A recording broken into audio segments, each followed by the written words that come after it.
This is Democracy Now!, democracynow.org, The War and Peace Report. I'm Amy Goodman. We continue our conversation with Ari Berman, one of the leading journalists covering voting rights, reporter at Mother Jones, author of Give Us the Ballot, The Modern Struggle for Voting Rights in America. His new cover story is headlined, How Wisconsin Became the GOP's Laboratory for Dismantling Democracy. Ari, can you lay out what you found?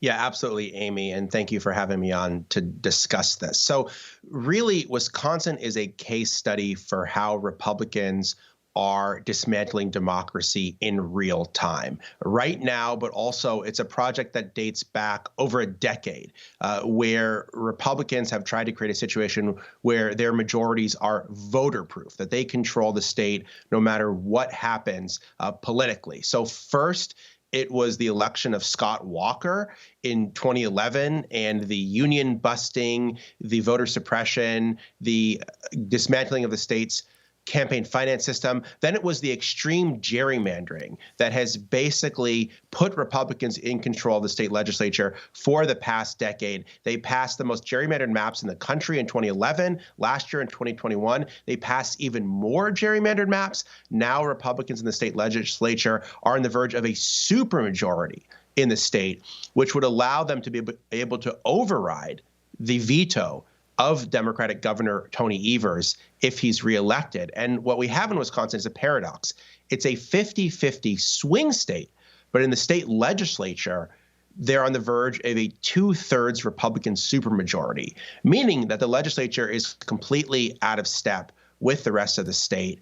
And they have refused to pass popular policies like expanding Medicaid, like background checks for guns. They refuse to repeal an abortion ban from 1849 that makes no exceptions for rape or incest. And in the Dobbs decision, Justice Samuel Alito said that we need to return the issue of abortion to the people's elected representatives. But what Wisconsin has shown is just how disconnected the people's representatives are from the people themselves. So talk more about this, what this gerrymandering represents, and how Wisconsin has often been a laboratory for the country, from welfare to this kind of gerrymandering, and then how this fits into another very closely watched race, the senator race, that could be flipped, not clear, by Mandela Barnes as he challenges Ron Johnson. Well, it's important to note that Wisconsin has had a long progressive history for many years. It was a state that had the blueprint for policies like Social Security, for collect bargaining rights, for the direct election of U.S. senators. Back in the early 1900s, under Scott Walker, it became a laboratory for anti-democratic conservatism. Again, tons of money from places like the Bradley Foundation to try to privatize schools, to dismantle unions, to dismantle campaign finance laws, to suppress votes. And that has accelerated dramatically with the extreme gerrymandering that we're seeing.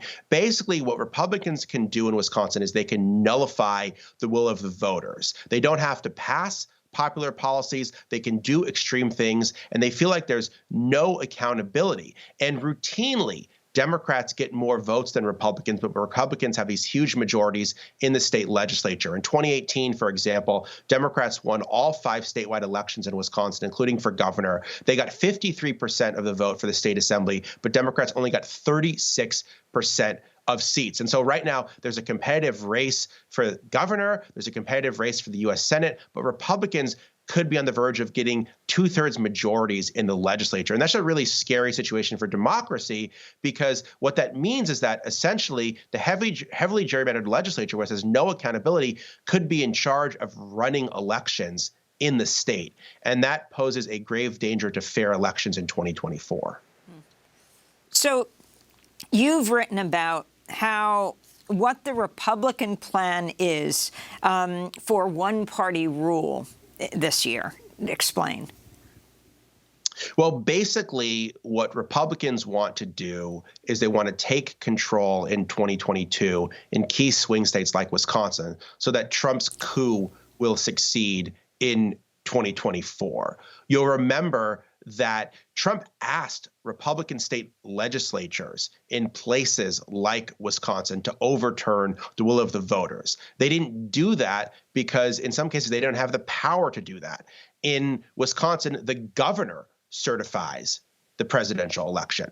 What Republicans want to do is they want to get a 2/3 supermajority in Wisconsin, so the ultra gerrymandered legislature will instead be in charge of certifying elections. And that could potentially mean they could overthrow the popular vote in these states. And so I think it's really important to note that these state races in 2022, who's elected governor, secretary of state, attorney general, but also who controls the legislatures, is going to have a huge impact on whether we will have a fair election in 2024. And I think a lot of people only pay attention to presidential elections. But if you overlook these midterms, it's going to be too late. And what happens in the states has a huge impact what happens nationally as well. Wisconsin has become the laboratory for dismantling democracy, not just in the state, but nationwide. The voter suppression, the union busting, the attacks on campaign finance laws, these are things that happen in Wisconsin, then were exported to other states to become not just a state model, but a national model as well. So what's happening in places like Wisconsin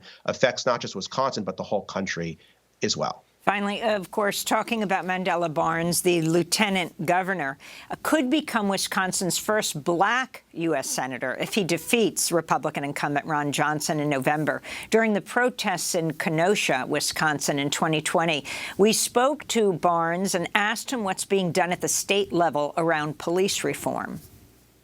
We introduced, or the governor introduced, a legislative package. Now, we know that a legislative package is not going to solve the deep problems, but it takes a coordinated effort. We need action at every level of government. Reimagining what keeping people safe looks like. It goes to making sure that there is funding on the front end to prevent violence from happening in the first place, like violence interrupters, but also having support for community organizations, having support for job training programs, whatever the case may be, to create communities, to create societies where people have an opportunity to thrive, where less or fewer police are actually needed to respond to anything in the first place. So that's Mandela Barnes, who could become the first black senator from Wisconsin in the U.S. Senate.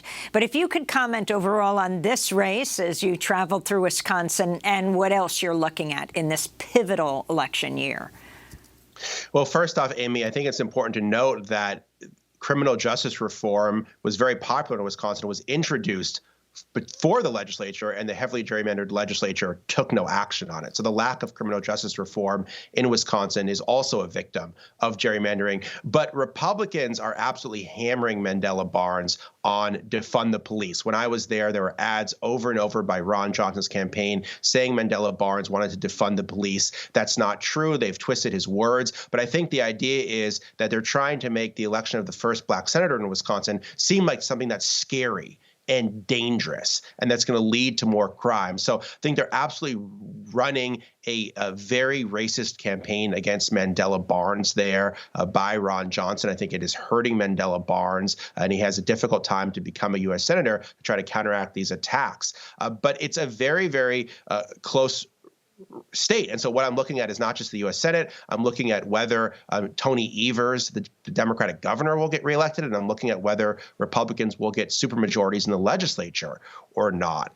So I think there's a lot of races in Wisconsin that are really important. I think it's a microcosm of the country writ large, where these state races have a tremendous importance, and they have a tremendous importance affecting not just state politics, but national politics as well.